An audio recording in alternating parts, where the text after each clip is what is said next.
Assalamualaikum warahmatullahi wabarakatuh. Waalaikumsalam. Alhamdulillah siang hari ini kita bisa bertemu pada acara yang sangat kita tunggu-tunggu, yaitu Forum Fungsional Informal ya, FFI ya. FFI. Ya, ini informal saja.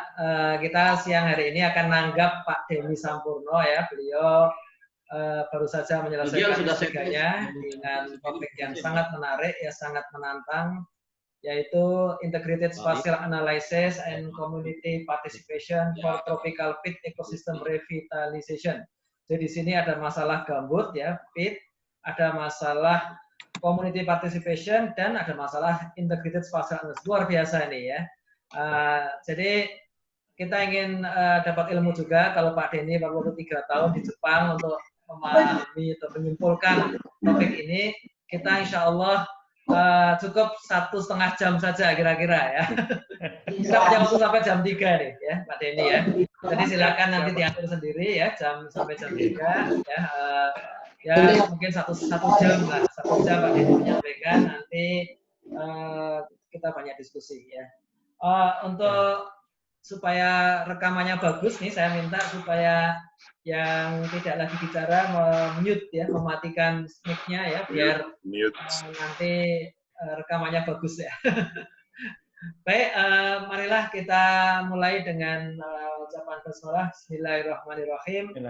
Selanjutnya waktu saya serahkan kepada Pak Dr. Denny Sampurno untuk menyampaikan presentasinya. Silakan. Baik, terima kasih Prof. Fahmi atas waktunya. Di sini saya malah agak lebih deg-degan daripada saya waktu pas defense, Wah. Karena di sini lebih banyak guru-guru saya semenjak saya masuk di Fakultas Sarjana dan di PIG. Jadi Bapak dan Ibu yang saya hormati, pertama saya ucapkan Assalamualaikum warahmatullahi wabarakatuh. Selamat siang. Mungkin dalam kesempatan ini saya akan mencoba ingin menyampaikan apa yang sudah saya sampaikan waktu pas di Jepang ketika saya menyelesaikan studi saya di Kyoto University. Ini mungkin karena tadi sudah disampaikan oleh Prof. Fahmi, forumnya informal, sehingga ini saya anggap sebagai hanya bincang-bincang sharing saja. Mungkin saya lanjut langsung saja ke presentasinya untuk mengikat waktu. Mungkin nanti diskusinya bisa lebih intens.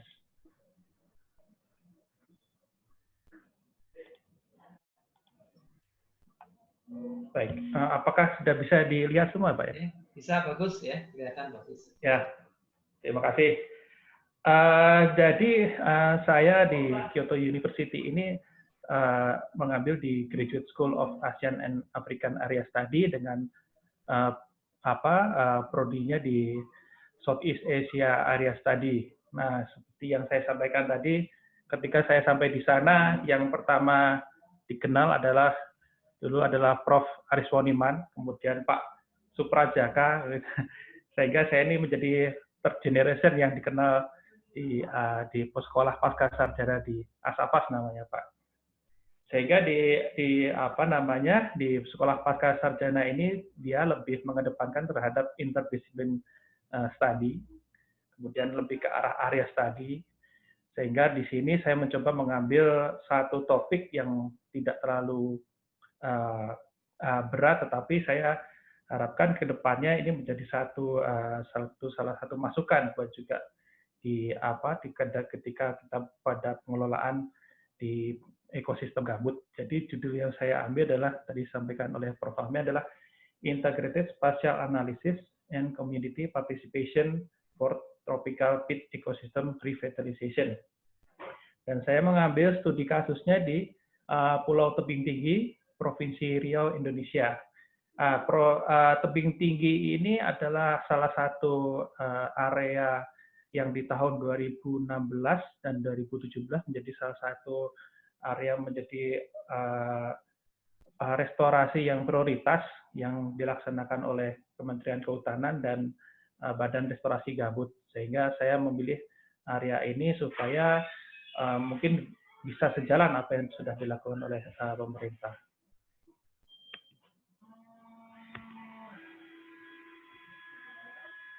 Jadi untuk perkenalan mungkin di sini saya mencoba flashback kembali, mungkin di sini sudah banyak yang sudah paham tentang ilmu geospasial, bahkan ketika tentang pengelolaan sumber daya alam terkait dengan gambut. Nah, ini mungkin hanya sedikit flashback bahwa di sini di gambar pertama yang saya sampaikan adalah ketika di 2014 ada kebakaran hutan yang cukup hebat. Walaupun di sebelumnya di tahun 94 95 itu juga ada kebakaran yang cukup hebat. Nah, ini yang kejadian berulang lagi di 2014 ketika di Provinsi Riau terjadi kebakaran di lahan gambut, yang ternyata kebakaran ini tidak hanya memberikan emisi karbon yang cukup besar, tetapi juga menyebabkan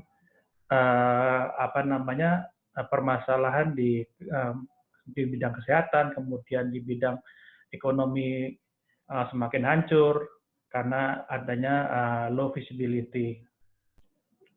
Kemudian ini adalah salah satu foto yang saya ambil di 2018 di Pulau Tebing Tinggi di Desa Tanjung Sari, di tempat lokasinya.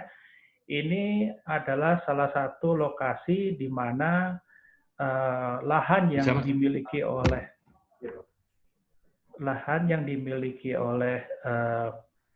masyarakat yang sudah terbakar di 2014, kemudian dia tidak punya modal untuk regenerate plantation-nya, smallholder plantation-nya, untuk mensustain livelihood-nya mereka. Daripada itu juga ternyata di sini juga akan lebih mudah untuk terbakar karena pada posisi kering, kemudian juga bisa pada saat pembukaan lahan, dan juga secara saintifik ini akan terus mengemit karbon ke udara. Nah, kemudian di 2017 ada salah satu artikel yang dari WRI tentang bagaimana menyelamatkan karbon di gambut. Tetapi di sini adalah start map by mapping them, artinya mulailah memetakan. Sebenarnya saya setuju dengan ada suggestion ini, tetapi jadi pertanyaan adalah seperti apa peta yang diharapkan untuk bisa merevitalisasi lahan-lahan yang sudah terlantar.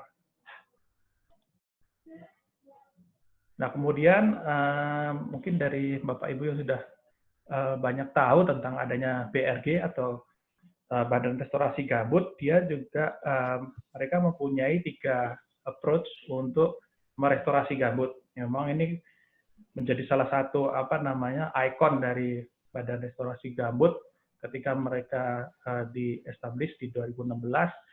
Mereka mempunyai tugas untuk merestorasi gambut lebih dari 2,1 juta hektar di 7 provinsi. Nah, di sini ada 3, jadi 1 rewetting atau pembasahan atau revegetation atau penanaman kembali, dan revitalisasi of livelihood, artinya merevitalize kesejahteraan masyarakat. Nah, di sini saya lihat adalah kalau kita sebut R1, R2, R3, di sini R1 dan R2 ini mungkin bagi kita di bidang mapping ini sudah mungkin bisa doable, artinya bagaimana membuat titik untuk kanal, kemudian sumur bor, kemudian daerah mana yang untuk direvegetate. Cuman yang jadi pertanyaan adalah bagaimana untuk merevitalisasi untuk livelihood-nya masyarakat. Gitu.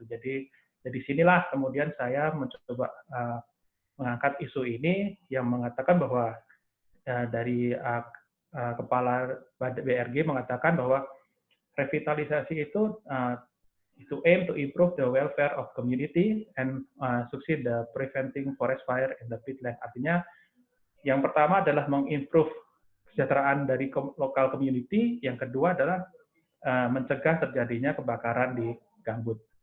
Sehingga ini adalah satu peluang untuk membuat strategi bagaimana sebenarnya untuk merevitalisasi di lahan gambut. Sehingga ini yang saya angkat menjadi riset saya ketika di Kyoto University. Untuk memulai dalam riset saya membuat satu argumen yang cukup simpel atau cukup sederhana adalah what is the proper strategy for the pit revitalization. Di sini adalah pertanyaan adalah proper strategy dan revitalisasi gambut. Jadi revitalisasi gambut seperti apa yang strategi seperti apa yang proper untuk revitalisasi gambut. Kemudian argumentasi saya adalah the proper strategy for the pit revitalization is the integration of the utilization of authoritative geospatial information and community participation. Di sini saya coba highlight ada dua, yaitu utilization of the authoritative geospatial information dan community participation. Artinya dua aspek ini menjadi salah satu yang penting ketika ingin merevitalisasi gambut. Kemudian dari sini saya membuat 3 poin penting yang ada dalam riset saya. Yang pertama adalah authoritative geospatial information. Mungkin ketika saya waktu pas studi di Jepang ini mereka mengerti tentang geospatial information. Ketika saya mengatakan this is authoritative geospatial information, mereka akan bertanya-tanya seperti apa. Kemudian saya mencoba menjelaskan bahwa authoritative geospatial information itu sesuatu produk dari mapping yang kalau dalam secara generalnya dia ini menganut konsep dari one map policy dan konsep wali datanya jelas, kemudian ada hukum di situ siapa yang bertanggung jawab, siapa yang harus bertugas di situ, sehingga data ini bisa termaintain dan bisa dipercaya untuk dipergunakan. Kemudian data ini juga bisa disebarluaskan seperti itu. Sehingga dengan menggunakan authoritative geospatial information ini akan lebih sedikit adanya konflik interest terhadap stakeholder nantinya ketika dalam pengelolaan restorasi gambut atau revitalisasi gambut. Yang kedua, saya coba mengangkat adalah suatu spatial analysis untuk mencoba create suatu holistic understanding terhadap apa itu ekosistem gambut, kemudian menganalisis untuk mengidentifikasi adanya isu, kemudian strategi-strategi apa yang bisa dimunculkan untuk revitalisasi gambut. Yang ketiga adalah ini yang menurut saya juga cukup penting selain authoritative geospatial information adalah active community participation.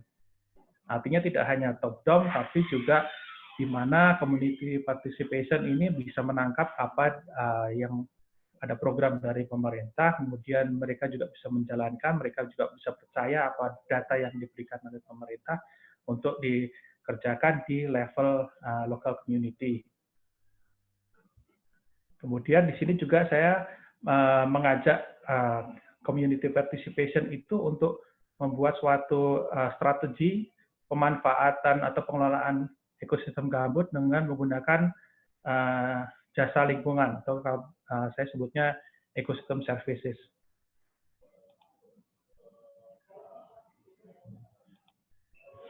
Nah, karena saya kuliah di Jepang, Pak, jadi kemarin dimintanya literaturnya yang orang-orang Jepang dulu.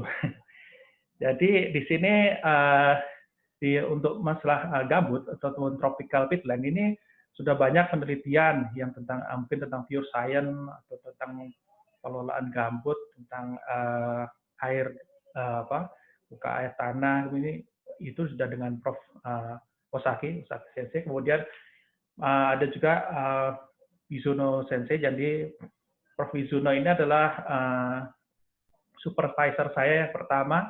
Jadi saya di sana sempat ada pergantian supervisor karena Mizuno Sensei itu sudah pensiun di 2019, tetapi beliau adalah supervisor saya ketika dalam penelitian di gambut, dan beliau lebih concern terhadap social issue dan masalah pertanahan di gambut, masalah persil tanah. Kemudian saya juga bukan orang pertama yang mencoba memberikan mengenalkan tentang geoinformatik atau pengelolaan data geospasial di area study ini. Jadi ada Profesor Shibayama yang sekarang juga ada pensiun. Beliau lebih fokus kepada studi arkeologi, terutama di Thailand. Kemudian ada juga Prof. Simada juga tentang bagaimana menggunakan data-data remote sensing, kemudian pengelolaan mapping di gambut. Yang selanjutnya adalah tentang konsep-konsep untuk merestorasi ekologi yang disampaikan oleh Vandel. Kemudian ada Aronson juga dan Susan Page yang masih juga sekarang aktif untuk masalah di ekosistem gambut. Sedangkan ada beberapa riset yang terlebih terkait dengan riset saya. Ini yang pertama adalah tentang itu tadi yang tentang alternative geospatial information yang ada erat hubungannya dengan One Map Policy. Jadi Mulyani dan Brad sini juga menyampaikan kritisisme terhadap pelaksanaan One Map Policy yang dulu di awalnya adalah program untuk dari RED+, kemudian sekarang dengan adanya Perpres yang di tahun 2016 mereka memberikan satu kritisisme. Kemudian juga tentang tentang perubahan lahan terutama di daerah lahan basah yang disampaikan oleh Maintenance dan Bu Belinda Margono yang sekarang di Kehutanan. Lebih fokus kepada penelitian saya di di Kepulauan Tepi Tinggi atau di Kepulauan Meranti di Kabupaten Kepulauan Meranti. Jadi memang penting suatu community participation untuk pengelolaan gambut ataupun untuk prevent adanya kebakaran ke depan. Dan ini adanya lebih ke fokus pada tentang jasa lingkungan ataupun ecosystem service yang saya angkat sehingga ecosystem service ini bisa mensupport di spatial planning. Tetapi dari beberapa riset yang sudah saya baca yang terkait dengan riset saya menemukan ada gaps yang bisa saya fill in untuk riset saya. Yang pertama adalah di riset ini belum ada tentang mengutilize itu tadi data-data yang sudah yang saya sebut dengan alternative geospatial information dari One Map Policy di implementation program. Yang kedua adalah belum banyak atau belum ada yang belum saya temukan adanya holistic observation tentang ekosistem gambut.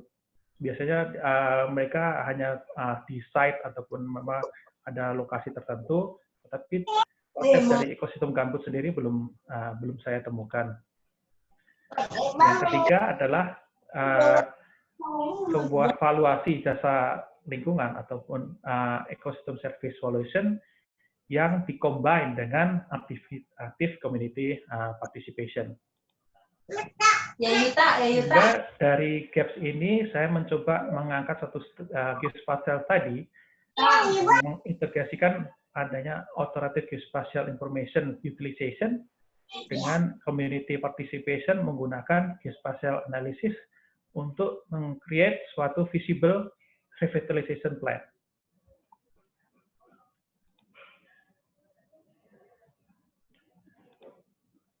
Nah, ini mungkin hanya saya coba sekilas saja tentang bagaimana saya melakukan proses riset. Jadi saya menggunakan analytical process framework di mana data yang tadi, yang alternative geospatial information saya anggap sebagai reliable geospatial information, masukkan ke dalam analisis. Ada dua analisis, yaitu di spatio-temporal analysis yang menghasilkan adanya suatu pit landscape dynamic yang bisa diukur dari mekanismenya, kemudian di indikasi driving factor-nya, yang kemudian dari sini bisa menimbulkan suatu threat dan challenge bagi tiga. Satu, community. Kedua, di ekosistem, fungsi ekosistemnya. Dan di sini dia juga cuma mengangkat adanya konsep adanya kawasan hutan atau state forest. Nah, di sini yang saya tahu adalah ketika suatu ekosistem ini sudah dibagi menjadi berdasarkan fungsinya, ini yang sangat penting adalah di protected zone. Ada dua, jadi ada protected zone, ada yang namanya cultivated zone atau zona yang bisa dibudidayakan. Nah, di sini saya fokus kepada di daerah protected zone. Kemudian dari overlapping itu ada juga mereka itu masih ada daerah itu juga di dalam kawasan hutan ini ada namanya social forestry atau perhutanan sosial. Nah, dari itu saya coba combine dari lokasi yang di ekosistem gambut yang fungsinya adalah proteksi dan di situ ada perhutanan sosial dengan adanya masyarakat sehingga saya berharap tadinya dengan adanya 3 kombinasi ini bisa mengangkat satu jasa lingkungan yang lebih bisa doable dan yang kemudian memberikan economic benefit buat community dan juga ecological benefit yang bisa mensustain dari ekosistem gambut tersebut. Kemudian mungkin sedikit tentang konsep tentang alternative geospatial information dan community participation.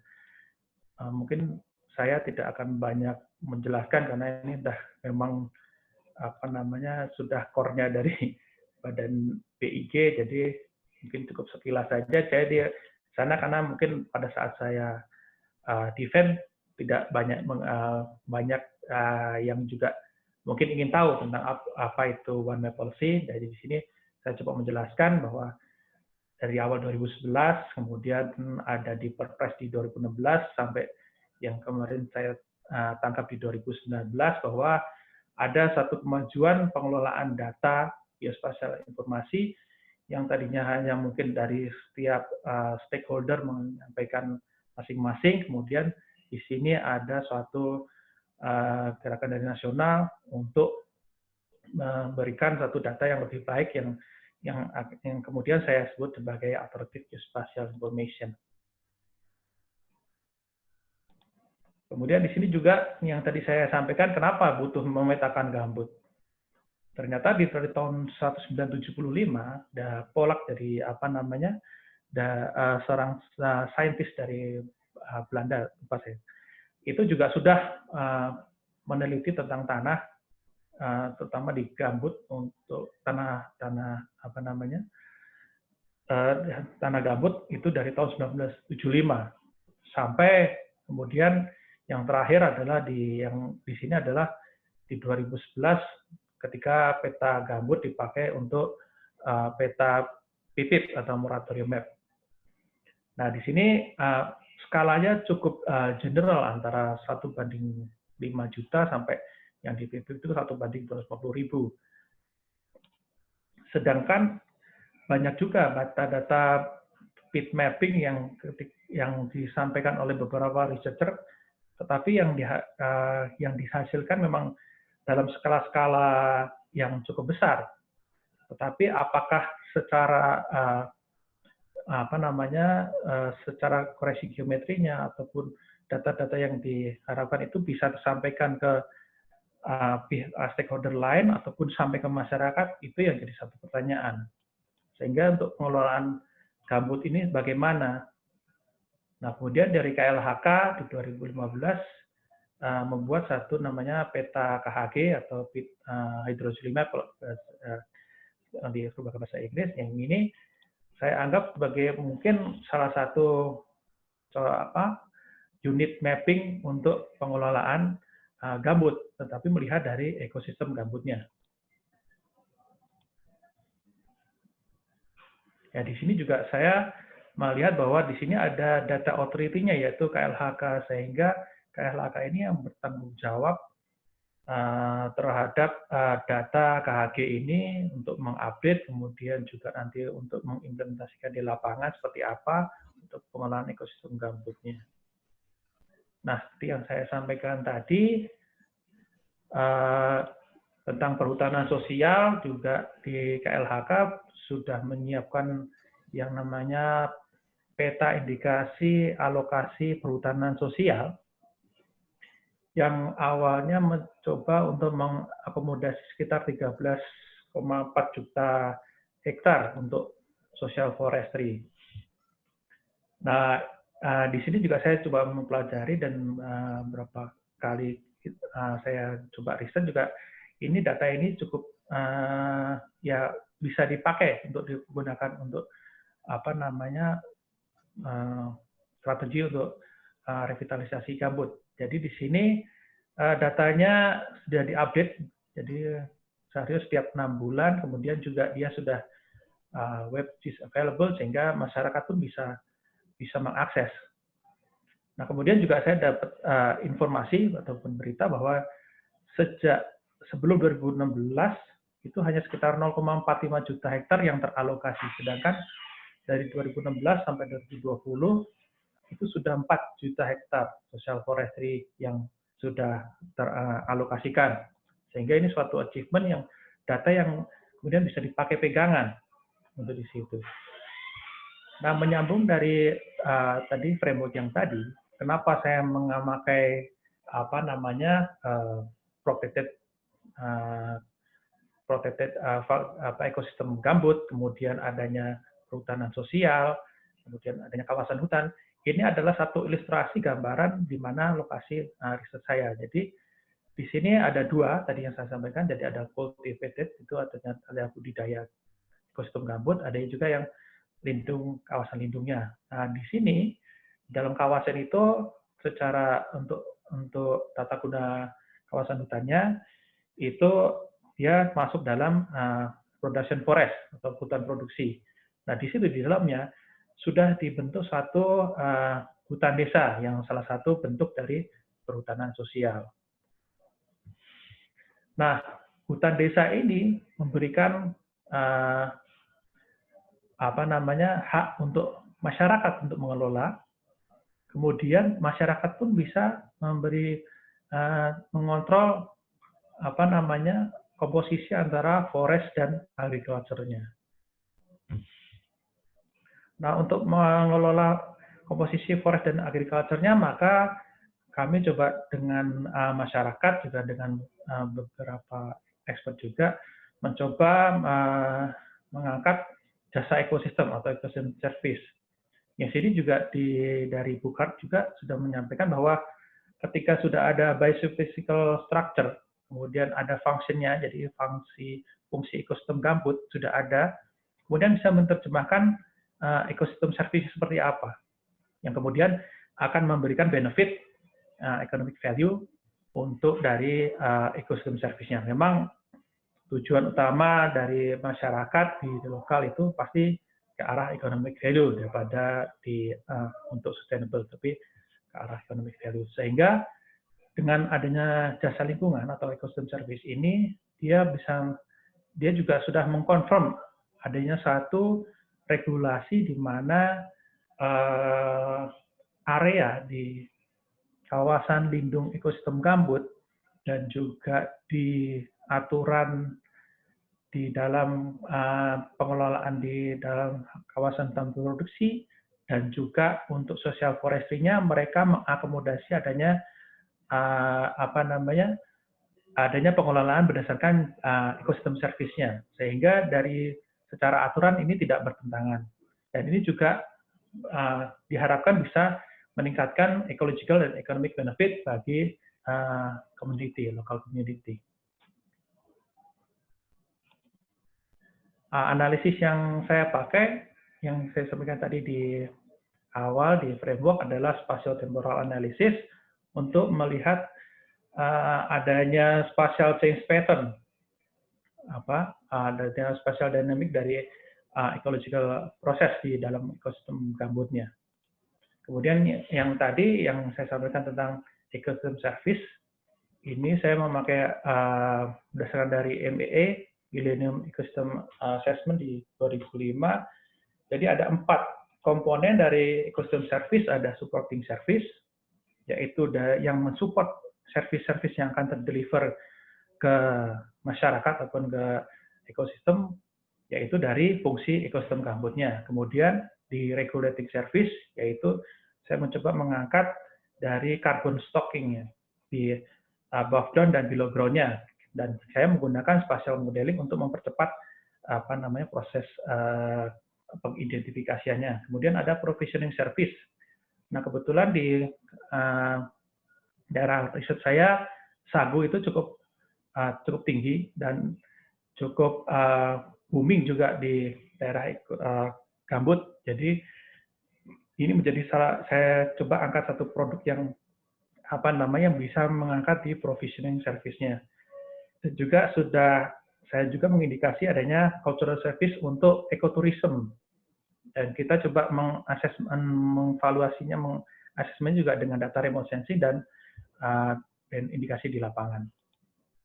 Nah, yang terpenting adalah yaitu community participation yang biasa dilakukan oleh beberapa researcher. 4 services ini dilakukan sendiri walaupun ada partisipasi masyarakat, tetapi di sini saya mencoba masyarakat yang kita kita berdampingan dengan masyarakat, sehingga saya berharapnya nanti masyarakat bisa menjalankan sendiri untuk bagaimana sih apa pentingnya dari services ini, bagaimana mengukurnya, kemudian bagaimana benefit yang akan mereka terima.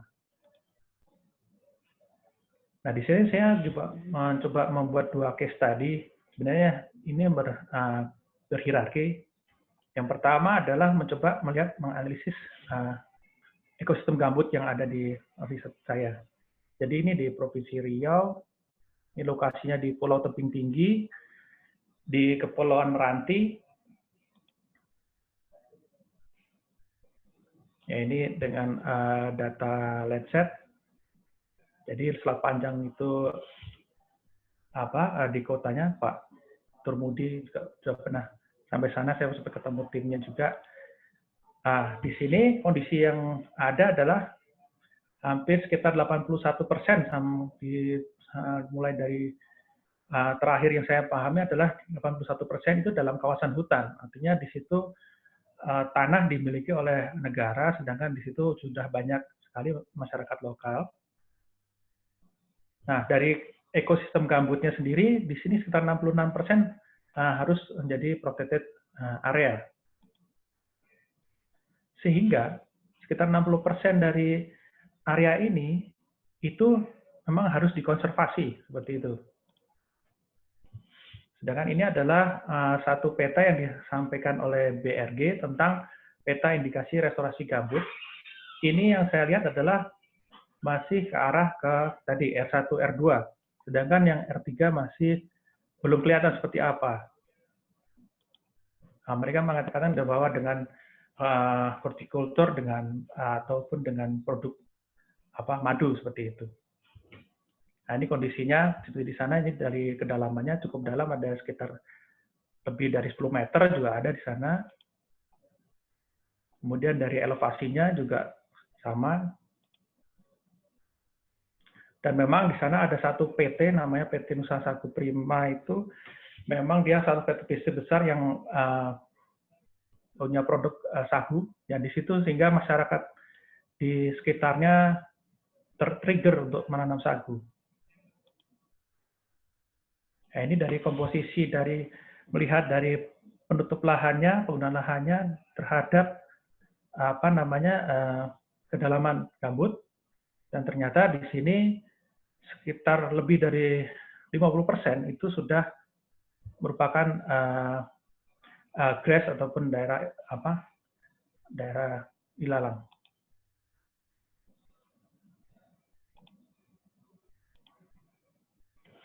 Nah, di sini saya coba menganalisis tadi spatiotemporal analysis dari tahun 1987 sampai di 2016, setelah adanya kebakaran hebat di 2014-15. Dan di sini saya coba menyimpulkan bahwa ada deforestasi masih berjalan sekitar 92,7 juta hektar. Kemudian annual deforestasi juga sekitar 3,4 ribu hektar per tahun di 2013 sampai 2016. Nah, di sini saya coba menganalisis bahwa bagaimanakah perubahan penggunaan lahan itu, apakah data ini terlantar atau tetap menjadi stay as forest atau menjadi agriculture. Di sini yang saya tangkap sampai 2016 ada sekitar untuk khusus di daerah di plantationnya masyarakat atau di smallholding agriculture itu sekitar 28,7 ribu hektar atau sekitar 20% dari dari pulau ini yang terabandon, jadi terlantarkan, dan sekitar 52%-nya terlokasi di ekosistem gambut yang lindung. Jadi di sini saya coba hasilkan adalah deforestasi tetap berjalan, kemudian adanya abandoned agriculture, dan menggunakan spatial temporal analysis menjadi memberikan holistic understanding. Prof ini jadi melambat. Yang kedua adalah case study-nya saya coba mengangkat lebih fokus lagi, yaitu di 7 hutan desa di tebing tinggi timur. 7 hutan desa ini adalah X dari PT LUM, yang kemudian dia di-convert jadi 7 hutan desa. Dan di sini saya lihat masih komposisi hutannya masih sekitar 71% masih hutan, sehingga masih bisa diselamatkan untuk daerah yang proteksi. Di sini adalah hasil dari ecosystem service value-nya, maaf ini tadi grafik. Jadi di sini saya coba menghitung dari regulating service-nya, provisioning service-nya, dan di cultural service-nya apakah ada ecotourism atau tidak. Ternyata di sini juga untuk regulating service-nya carbon stock-nya di above ground-nya tidak besar, walaupun di below ground-nya cukup besar. Dan juga tidak semua desa juga memiliki produksi sagu yang cukup masif. Sehingga ada hanya 2 desa yang terkonsentrasi untuk sagu, kemudian ada 1 desa yang mengkonsentrasikan untuk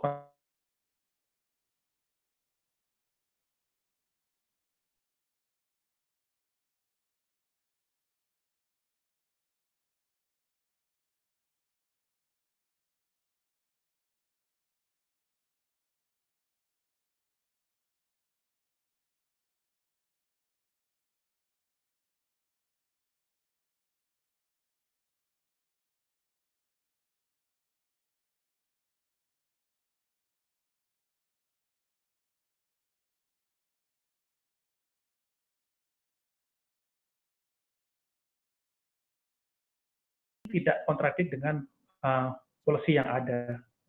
Dan positif community response itu ada menjadi salah satu kunci sukses bagaimana merevitalisasi gambut dalam perhutanan sosial yang terutama di salah satu tadi di desa tadi Sungai Tohor.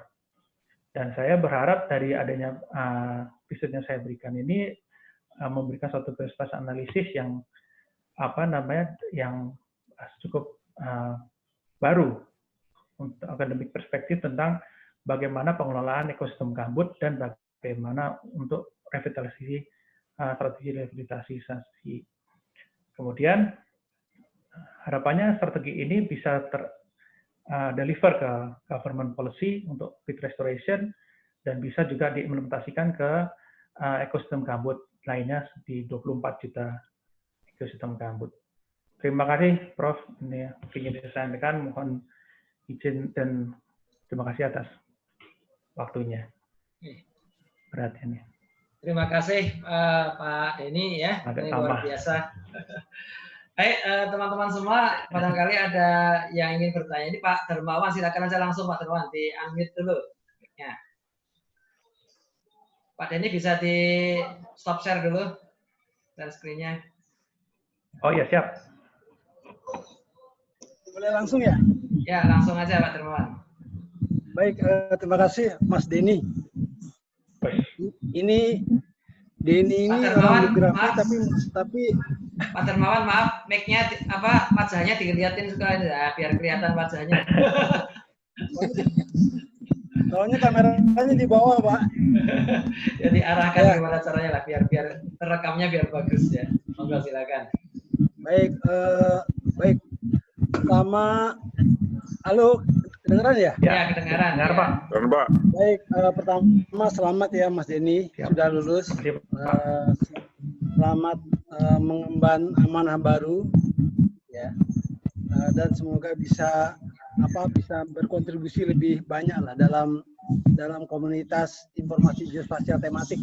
Karena penelitian Mas Denny ini benar-benar tematik ini.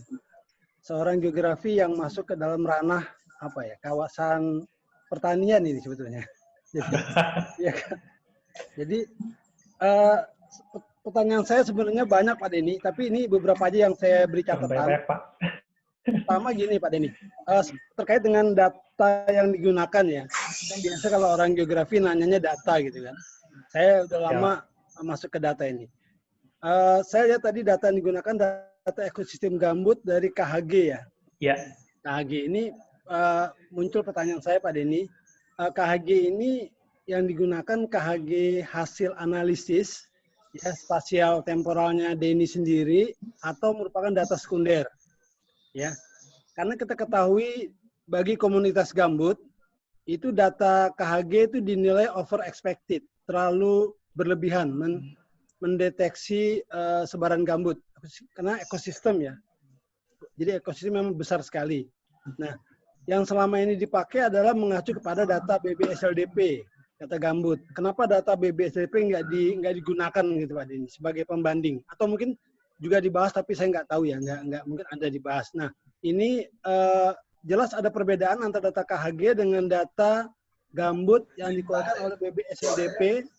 Yang data gambut tersebut justru digunakan oleh KLHK di dalam menentukan kebijakan PIPIP, peta indikatif penundaan izin baru itu Pak. Ya Denny ya, bukan KHG. Nah, adanya perbedaan ini apakah berpengaruh terhadap hasil analisis? Ya, hasil analisis yang tadi kan jelas perbedaannya itu bisa sampai 1 jutaan hektar itu. Tidak salah. Saya lupa berapa bedanya itu. Nah, ini saya mohon penjelasannya Pak Denny karena itu merupakan dasar pada saat dasar analisis. Sekaligus saya ingin tahu tentang apa tadi itu terkait dengan social forestry ya. Tadi kan sering disebut social forestry gitu Pak Denny. Nah, ini di dalam manajemen pengelolaan hutan yang saya tahu itu social forestry di Indonesia nggak diakui gitu. Tapi mohon diinformasikan karena semua menganut pada state forestry. Jadi negara masih keberatan untuk menyerahkan pengelolaan hutan kepada masyarakat gitu. Yang mungkin perbedaannya di sini di mana gitu. Saya belum kepada hasil itu baru dasar-dasarnya pada ini karena terus terang memang hasilnya menarik ya. Tapi kalau hasilnya menarik apabila datanya juga over expected, khawatirnya terlalu akurasinya dipertanyakan gitu Pak Denny. Sementara itu dulu deh Pak. Terima kasih Pak Fahmi. Nanti yang lainnya nyusul. Ya, terima kasih. Silakan Pak Denny langsung jawab. Oh, langsung Pak ya. Terima kasih. Terima kasih Pak Darmawan. Wah, Pak Darmawan ini guru saya masalah gambut ini yang ngajak saya ke gambut sebenarnya Pak Darmawan ini. Terima kasih untuk dengan Jepang dengan Pak Darmawan. Mungkin yang poin pertama Pak, memang dulu pada saat penyusunan KHG di 250.000, memang ya bisa Pak Darmawan sampaikan ini over expected ya. Tapi di situ juga kita kan juga kerjasama Pak antara BIG, kemudian ada LHK, ada juga BBSDLP untuk mencoba membuat peta indikasi KHG di 250.000. Memang di situ datanya masih menggunakan data BBSDLP ya dari pertanian di tanah. Nah, yang saya pakai di Pulau Tebing Tinggi ini adalah data yang sudah 50.000, artinya data yang sudah dicek di lapangan, Pak. Cek di lapangan untuk masalah sebaran gambutnya sampai ke ketebalan gambutnya sudah diukur dengan metode grid dulu dengan LHK di 2015 sampai salah. Jadi saya sempat cukup terlibat juga di 2015 dan di 2016 ketika data ini dipakai untuk menjadi dasar untuk mengidentifikasi data restorasi gambutnya. Jadi kalau dikatakan data sekunder memang tidak dalam riset saya kerjakan, jadi ini bisa dikatakan sebagai data sekunder. Tetapi data sekundernya seperti apa? Data sekunder yang saya tahu sejarahnya, Pak Darmawan. Kalau memang ada beberapa lokasi dari KHG yang sudah ada itu memang ada sedikit perbaikan dari data persebaran gambutnya, karena memang ketika ekosistem gambut itu tidak hanya gambut, tetapi juga di situ ada tanah mineral. Nah, ini komposisi gambut, tanah mineral, kemudian yang dibentuk ke dalam fungsi putih lindung dan fungsi budidaya ini masih bergeser ketika di situ. Jadi data 250.000 itu diperbaiki di 50.000 setahu saya. Mungkin itu coba mengklarifikasi untuk yang pertanyaan Pak Darmawan yang pertama. Yang kedua, memang konsep social forestry ini saya angkat ketika memang ada kasus spesial di lokasi riset saya, yaitu memang ketika masyarakat mencoba mengambil alih lahan mereka yang sudah mereka tanami sagu, itu yang tadinya mereka tidak tahu ternyata punya dari perusahaan Akasia PT LUM namanya, Lestari Unggul Makmur. Mereka ambil alih dari mulai 2009 sampai di 2017, Pak. Jadi memang akhirnya di 2017 ini mereka bisa mendapatkan kembali lahannya sebagai dalam bentuk hutan desa, dalam bentuk dari perhutanan sosial itu ada satunya hutan desa dan juga hutan kemitraan ataupun hutan adat. Saya yang sampaikan tadi memang ada satu peta yang mengindikasikan adanya perhutanan sosial, itu masih indikasi, Pak. Memang di situ apakah di situ nanti hutan desanya bisa jalan ataupun hutan desanya memang belum ada, makanya dari LHK itu dia menyampaikan dalam peta namanya peta PIAPS atau peta indikasi hutan desa. Apakah ini diakui oleh kehutanan ataupun tidak? Kalau saya diskusi dengan dari perhutanan sosial, ya memang sudah ada memang target-target untuk perhutanan sosial, tapi kadang-kala masyarakat pun tidak bisa menerima kemudian melaksanakan pengelolaan hutan desanya, sehingga ada beberapa hutan desa yang terbengkalai. Nah, di sini makanya saya masuk ke dalam hutan desa di 7 desa tadi. Sebenarnya permasalahan mereka itu bagaimana sih mengelola hutan desanya untuk bisa jalan tetapi tidak menyalahi dari regulasi dalam perhutanan sosial, sehingga ketika saya masuk mereka mengerti adanya regulasi, kemudian mereka juga paham dengan pengelolaan hutan dan ekosistem gambut, sehingga ini bisa berjalan, Pak. Jadi di 2019 ini sudah diterima rencana kerja umum dan kerja tahunannya, dan alhamdulillah sekarang mereka juga sudah mulai jalan, Pak. Jadi saya tidak melihat apakah ini bisa diterima di lokasi lain, karena memang kalau di tempat kami ini memang harus fokus terhadap satu area, walaupun melihat secara global perspektif, tapi mencoba melihat fokus di area ini. Harapannya juga di kedepannya di ekosistem gambut lain yang sudah mempunyai kombinasi dengan perhutanan sosial bisa juga mungkin mengadopsi atau seperti apa untuk pengelolaan dengan menggunakan jasa lingkungan. Mungkin itu, Pak Darmawan sementara. Terima kasih. Ini ada Prof. Dewayani mau bertanya, silakan. Ya, Prof. Ya. Terima kasih, Prof. Fahmi. Sebelumnya saya ucapkan selamat nih, Mas Denny. Terima kasih, Bu. Sudah selesai. Dan selamat bergabung kembali di IPIG. Ini mungkin ada sedikit pertanyaan tadi disebutkan bahwa community response itu adalah kunci untuk tercapainya visibility revitalization planning ya. Terus yang ingin saya tanyakan itu mengukurnya gimana? Karena kalau kita bilang revitalization planning itu berarti logikanya kalau kita berkaitan dengan sumber daya alam itu kan ada keseimbangan antara ekologi dan sosial ekonomi masyarakatnya.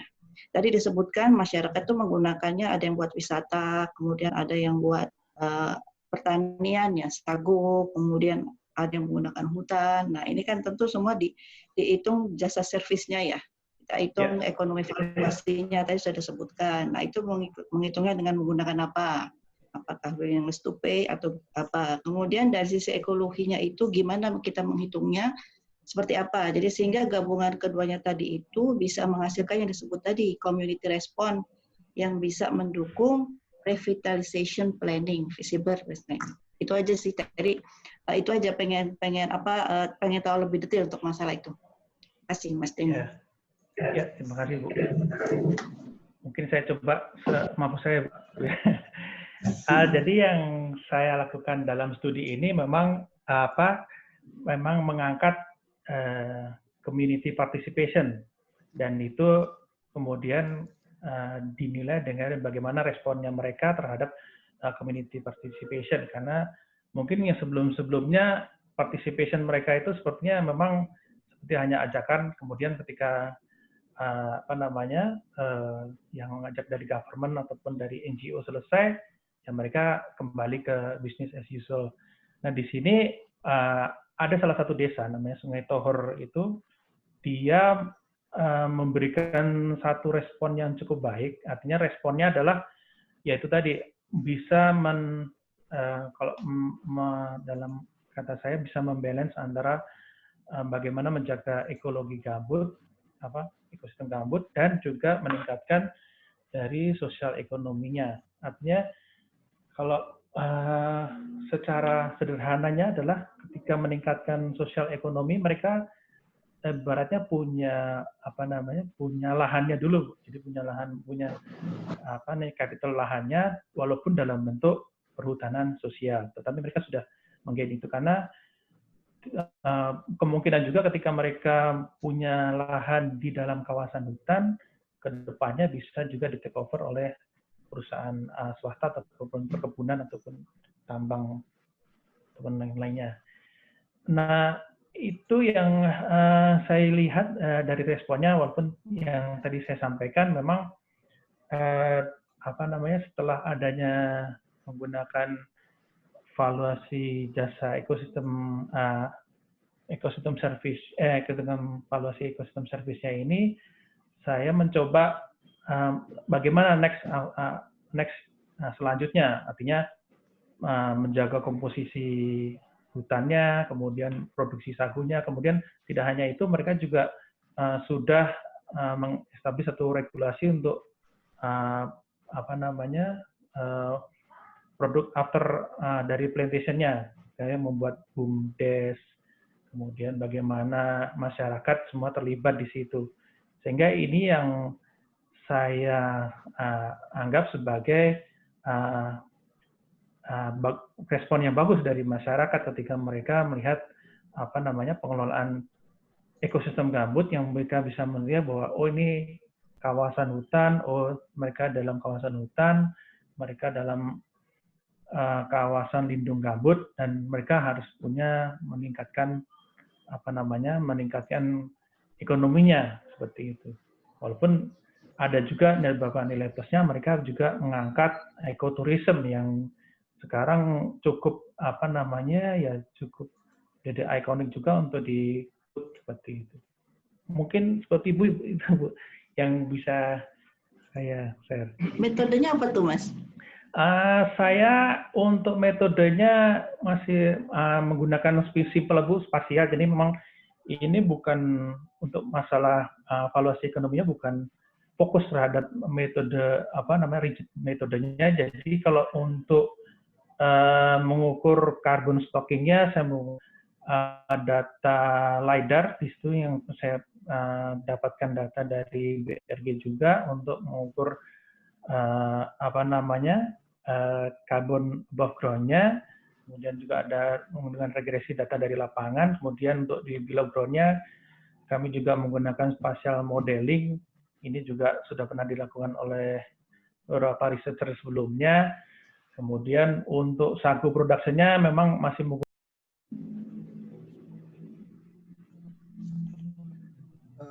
Oke.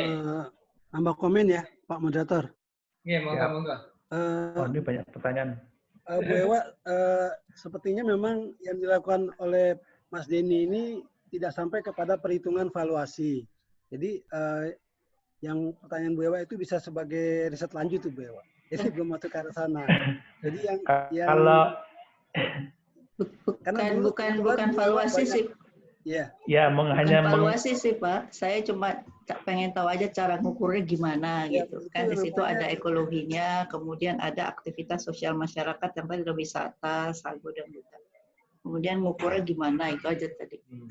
Nampaknya belum sampai ke sana Bu Ewa evaluasinya. Karena belum berjalan Pak, masih di 2019 baru data awalnya. Saya tanya nih Pak Denny, yang kalau Pak yang dimaksud sosial partisipatori di dalam ini yang dianggap sebagai mensukseskan revitalisasi gambut itu seperti apa ya perannya itu? Baik Pak, jadi untuk perannya ya juga mungkin ini nyambung dari pertanyaan Pak Nurwajedi mungkin sekalian saja. Jadi perbedaan riset saya dengan beberapa riset sebelumnya, memang ada beberapa riset terutama yang sudah dilakukan oleh Elizabeth kalau nggak salah di Kalimantan Tengah, itu juga menggunakan partisipatory masyarakat. Tapi di sana mereka tidak diikutkan ke dalam planningnya, Pak, planning untuk pengelolaan ekosistem gambutnya. Sedangkan di sini memang skalanya tidak besar ke ekosistem gambut. Saya hanya mencoba lebih konkret aja di masyarakat, yaitu di hutan desanya. Jadi masyarakat itu ketika memberikan respon ternyata di sini ada kebijakan dari pemerintah untuk perhutanan sosial, sedangkan mereka ada di kawasan ekosistem gambut.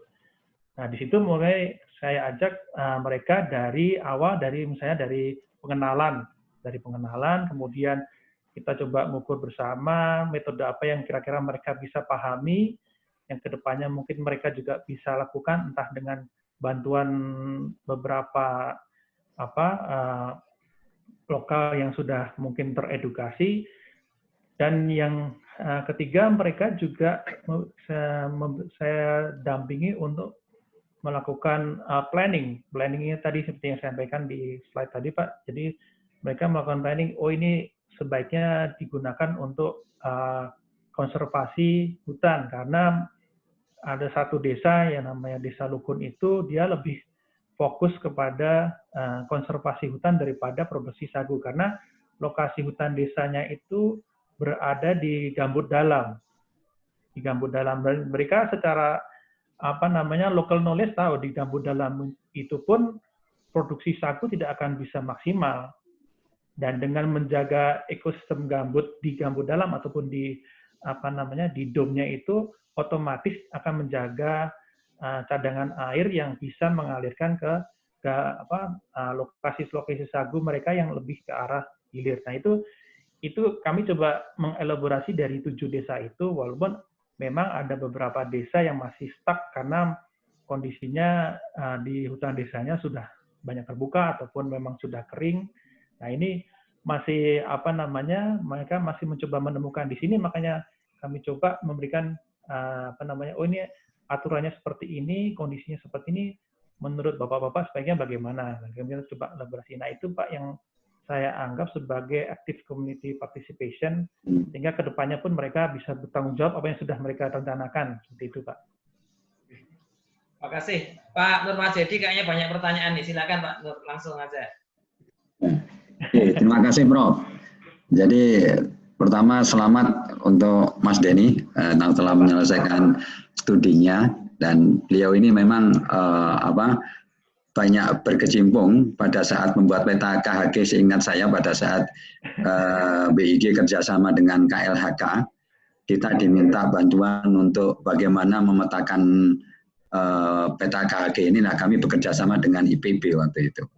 Jadi memang yang dipertanyakan Pak Darmawan itu memang faktanya seperti itu. Jadi banyak relaktansi, terutama dari komunitas dan teman-teman dari BPSDLP itu dikatakan peta gambut itu overestimate. Tapi memang konsepnya memang begitu. Jadi memang tujuan untuk restorasi itu kan rewetting kan, dan menjaga ketersediaan air di situ, sehingga menjaga bagaimana mengetahui kondisi apa itu spatial arrangement daripada watershed itu sendiri, maka dibuatlah peta apa itu KHG istilahnya. Jadi kesatuan unit hidrologis gambut, yaitu mencakup kondisi hidrologinya, dan itu tidak mutlak harus peta gambut, harus tanah gambut, tapi di situ dimungkinkan itu tanah mineral, sehingga otomatis itu kalau seolah-olah peta KHG jumlahnya gambut lebih luas ya memang seperti itu, karena mencakup juga tanah mineral. Kemudian ini untuk klarifikasi aja. Kemudian pada saat Pak Denny melakukan riset, itu kan pertama di situ banyak sekali lahan-lahan gambut dalam yang sudah digunakan ya Pak Denny ya. Iya Pak. Nah itu di satu sisi ada kebijakan pemerintah pada saat itu untuk restorasi. Tentunya terutama untuk perusahaan-perusahaan besar yang sudah tadi kan ada ya perusahaan apa Sagu ya itu tadi ya. Iya Pak, Sagu. Nah kemudian di satu sisi kalau ada kebijakan restorasi ini tentunya ada relaktansi. Apakah seperti itu Pak Denny kondisinya? Karena yang kita khawatirkan pada saat penerapan dari KHG, awal mula konsep KHG diterapkan itu, jadi pada saat peta KHG dibuat, kita kan waktu itu menyarankan dari KLHK untuk melakukan kondisi land cover-nya, existing-nya seperti apa, ya kan? Nah, kemudian pada saat kita menjumpai yang kita indikasi lahan-lahan gambut dalam itu digunakan atau dimanfaatkan oleh masyarakat, itu kan menjadi pertanyaan kekhawatiran dari pemerintah. Karena masyarakat memanfaatkannya. Nah, pada saat riset dilakukan dan Pak Denny melakukan apa itu community participation ya. Yeah. Nah, itu bagaimana respon daripada masyarakat di sana Pak Denny pada saat melakukan riset ini? Terima kasih. Ya, terima kasih Pak Nurwajedi. Memang yang pertama sebelum saya menjawab pertanyaan Pak klarifikasi dari Pak Nurwajedi, kondisi di tebing tinggi, Pulau Tebing Tinggi ini cukup berbeda, Pak. Jadi memang di sana yang sekarang hanya ada eksis satu perusahaan besar, itu pun perusahaan sagu, sehingga tidak ada perusahaan perkebunan akasia ataupun sawit di situ ya, yang cukup besar. Sehingga di sini melakukan restorasinya lebih banyak di pendekatannya di smallholding plantation, bukan ke company plantation, Pak. Walaupun memang di ketika saya beriterasi dengan BRG maupun LHK, mereka sudah membuat satu aturan-aturan di bawah Permen LHK ataupun kalau BRG saya kira mereka tidak banyak membuat aturan untuk company plantation, Pak. Jadi mereka membuat aturan saya menjaga dari water table, kemudian tidak memperpanjang izin perusahaan seperti itu. Dan juga kalau yang saya dapatkan di Pulau Tebing Tinggi, memang perusahaan PT NSP ini cukup masif sagunya, walaupun dalam tanda kutip kehutanan mengatakan sagu is the best plantation yang bisa dilakukan di daerah gambut.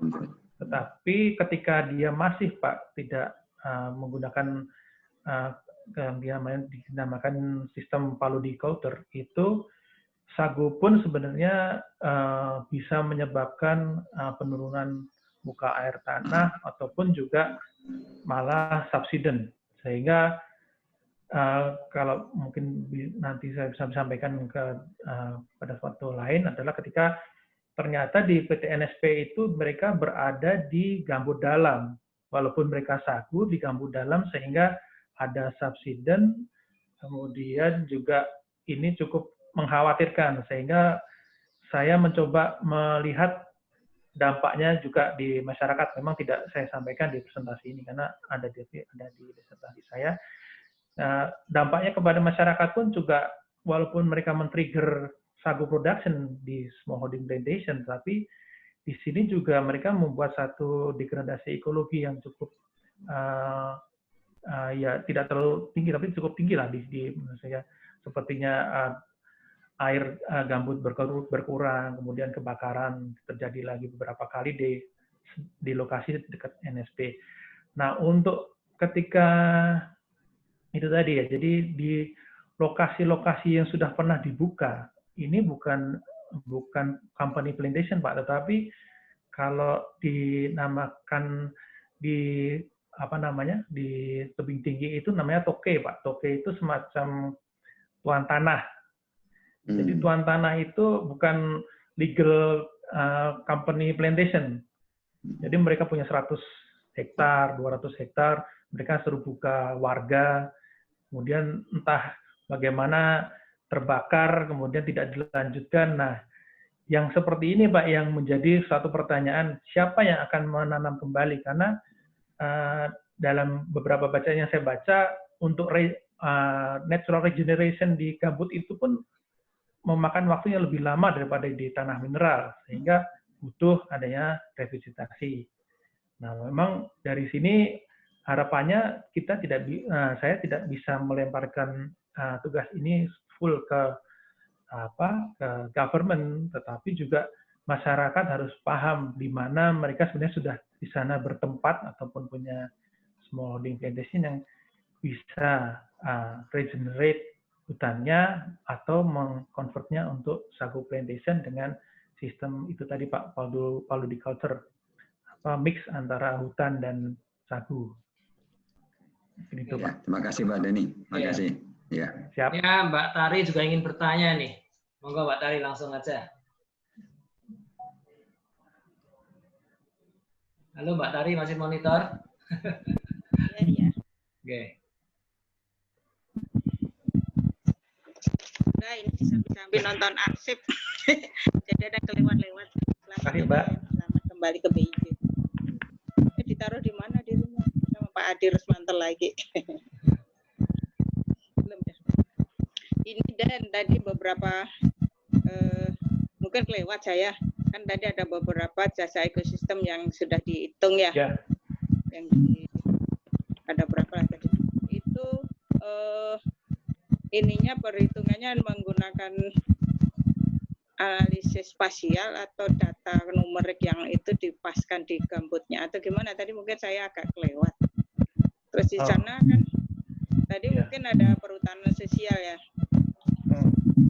Kalau dari ceritanya tadi sih kayaknya perhutanan sosialnya sudah sangat masif mungkin ya. Bisa dibilang begitu, atau sudah duluan masyarakat situ baru di programnya. Saya rasa sih kebanyakan memang karena ada beberapa yang dalam tanda kutip menambah atau apa, akhirnya dijadikan perhutanan sosial sekalian, atau memang program perhutanan sosialnya itu sudah diiniin dari pemerintah dari awal gitu. Nah, hubungannya dengan tadi jasa ekosistemnya tadi, gimana tuh masyarakatnya memanfaatkan jasa ekosistem yang atau dihubungkan secara spasial atau secara sosial deskriptifnya. Makasih deh. Ya. Oke, kalau pertanyaan mahasiswa kayak gini Pak. Sama Pak. Ya, mungkin tadi saya nggak sempat menjelaskan secara detail bagaimana saya menganalisis jasa ekosistem. Sebenarnya bukan, ya benar kata Pak Darman, saya bukan ada kata-kata saya maaf itu evaluation dan valuasi. Mungkin kemarin saya dengan profesor saya sedikit agak agak ada perdebatan antara evaluation and valuation. Tetapi intinya adalah saya menggunakan data-data spasial, Mbak. Data-data spasial yang itu tadi, yang bisa dipegang oleh masyarakat sebenarnya. Sepertinya, ya kan kalau untuk data resolusi tinggi, mereka nanti ke depannya bisa menggunakan data UAV ataupun seperti apa. Tetapi saya sudah membawa foto udara untuk mengidentifikasi jasa lingkungan yang ada di situ. Jadi menggunakan secara simpel saya menggunakan banyaknya data spasial sehingga mereka lebih mudah, karena untuk menjangkaunya pun ada beberapa desa yang membutuhkan 4 sampai 3 hari karena mungkin kondisinya di lapangan cukup susah.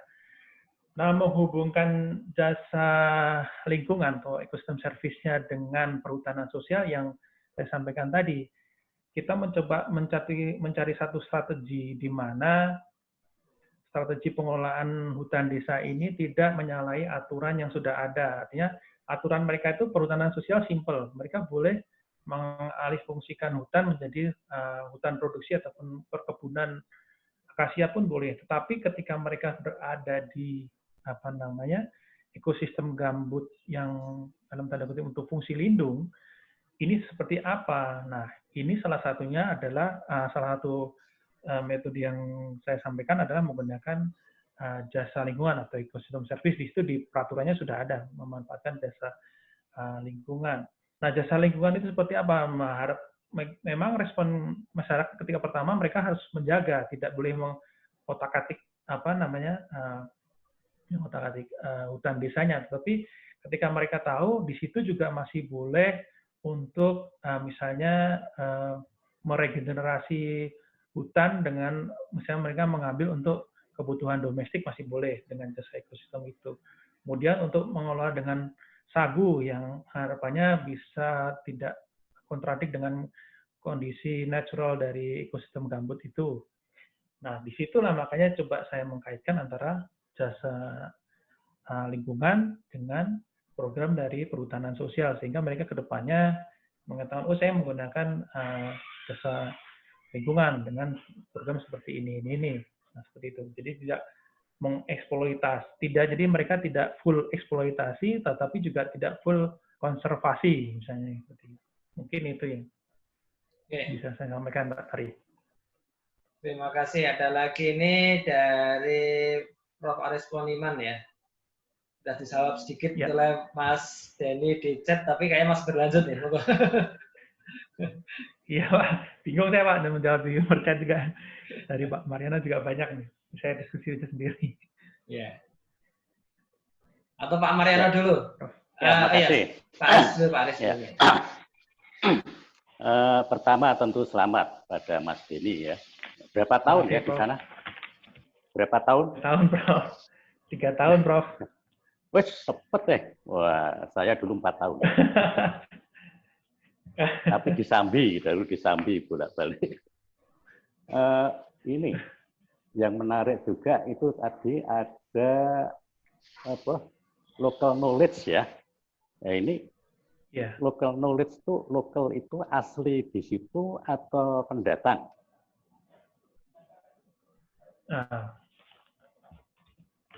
Karena kan banyak dari Sumatera itu ada dari Banjar, dari Bugis, dari apa, atau memang asli dari situ mereka? Asli, Prof. Jadi dari semenjak zaman kerajaan Bengkalis memang sagu itu sudah juga cukup tinggi produksinya. Memang bahkan di Pulau Tebing Tinggi sendiri itu malah kan satu sentra industri sagu. Nah, lokalnya itu sendiri memang mereka dari Melayu, walaupun ada beberapa pendatang yang mengadopsi dari local knowledge yang sudah ada. Oke, kalau gitu benar-benar local knowledge. Karena kalau yang di situ nggak ada sawah ya, sawah pasang surut nggak ada ya. Baru tahun 2018 dibuat sawah. Oh, berarti memang benar, berarti itu benar local knowledge. Karena kalau sawah itu biasanya orang-orang Banjar dari Kalimantan datang ke Sumatera untuk membuka sawah pasang surut. Kalau berarti ini memang benar-benar orang-orang Melayu Sumatera ya. Kemudian yang sagu itu ada nggak kearifan lokal mereka? Misalnya ada kalau yang di ada, Bro. Ambon itu mereka begitu motong sagu juga nanam sagu. Gitu. Sehingga masalah regenerasi rekrutnya masih teranu lah. Artinya masih bisa terjaga. Gimana itu?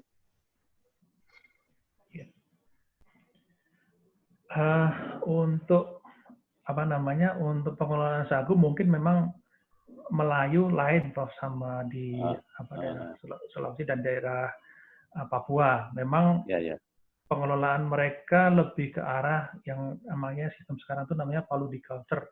Artinya mereka memix sagu dengan komoditas kayu yang biasa hidup di gambut, itu pun yang tidak banyak menyerap air, bahkan yang menyimpan air, Prof.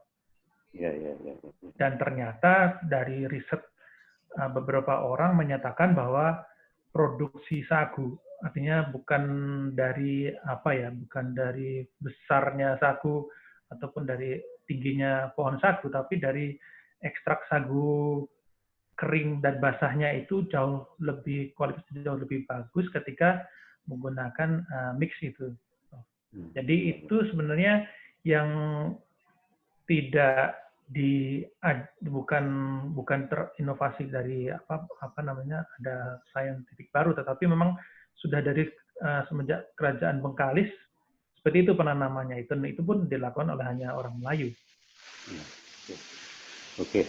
Appreciate, saya kira ini hasilnya sudah jelas, khusus untuk daerah-daerah sekitar Sumatera, sampai Sumatera tentu bisa dikembangkan ke wilayah lain, tentu dengan kondisi geografis yang berlainan, tanah gambutnya juga berlainan barangkali. Ini mungkin bisa mengembangkan dalam rangka COVID ini kan katanya perlu tanah sawah baru. Banyak yang tidak setuju kalau di daerah gambut. Nah, tentunya pengalaman ini apakah bisa dipakai, syukur-syukur bisa juga untuk ekowisata tadi. Ternyata sudah mulai banyak ini. Jadi kita berpikir holistik gitu ya. Saya kira bagus sekali ini ya. Terima kasih ya. Oke, terima kasih Pak Prof. Ades Poniman. Ini Pak Sumareno banyak pertanyaan nih, monggo. Langsung aja biar yang lain dengar juga. Terima kasih. Assalamualaikum warahmatullahi wabarakatuh. Ini tanya di warung sebelah nih. Berat pertanyaan Pak, saya baca tinggi banyak. Pertanyaan cuma satu sebenarnya. Bagaimana? Dulu Nggak tahu dengan Prof. Ares atau tidak, saya pernah diajak jalan-jalan dengan Profesor Kyoto juga di Juta Hektar. Iya, betul. Ya, dengan Profesor siapa dulu namanya? Itu jalan-jalan ke daerah Dadahub dan seterusnya. Saya melihat memang digabungkan dengan penyusunan ecoregion saat itu, supaya interaksi dengan Profesor Sunarto almarhum, luar biasa, beliau memberi info banyak tentang gambut ya. Jadi gambut ini kan menurut beliau ekosistem yang sangat fragile. Fragile itu artinya kalau salah pengelolaan sekali rusak, udah rusaknya itu ampun-ampunan gitu. Nah, tetapi kita punya daerah yang demikian luas, kalau semuanya dijadikan daerah lindung ya akhirnya benturannya dengan ekonomi. Tetapi fakta menunjukkan ketika dipakai untuk ekonomi, ya kayak gitu, akhirnya perlu restorasi, 1 juta hektar terbengkalai dan seterusnya. Akhirnya memang cenderung kebijakan ke ekonomi itu lebih kuat daripada ke ekosistem. Nah, itu mungkin dalam hal ini artinya sebagai saintis ini sebenarnya rumus yang pas itu dalam pengelolaan gambut itu seperti apa yang itu meyakinkan para pengambil keputusan. Jangan hanya mengejar ekonomi karena nanti nilai kerugian ekonominya menjadi bom waktu someday di kemudian hari, dan itu sudah banyak kita rasakan ya ketika nilai-nilai lingkungan itu nggak dihitung nilainya. Itu ternyata menjadi bom waktu yang lebih besar dahsyatnya di kemudian hari yang ditanggung oleh anak cucu kita.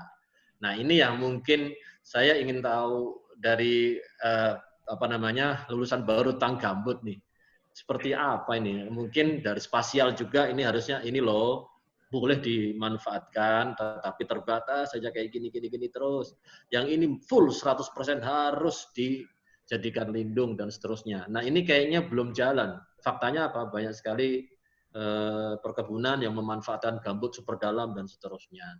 Nah ini trade off yang saya bilang tadi, trade off 100% ke lingkungan, ekonominya juga teriak, kami butuh makan, tapi ke ekonomi lingkungannya malah rusak.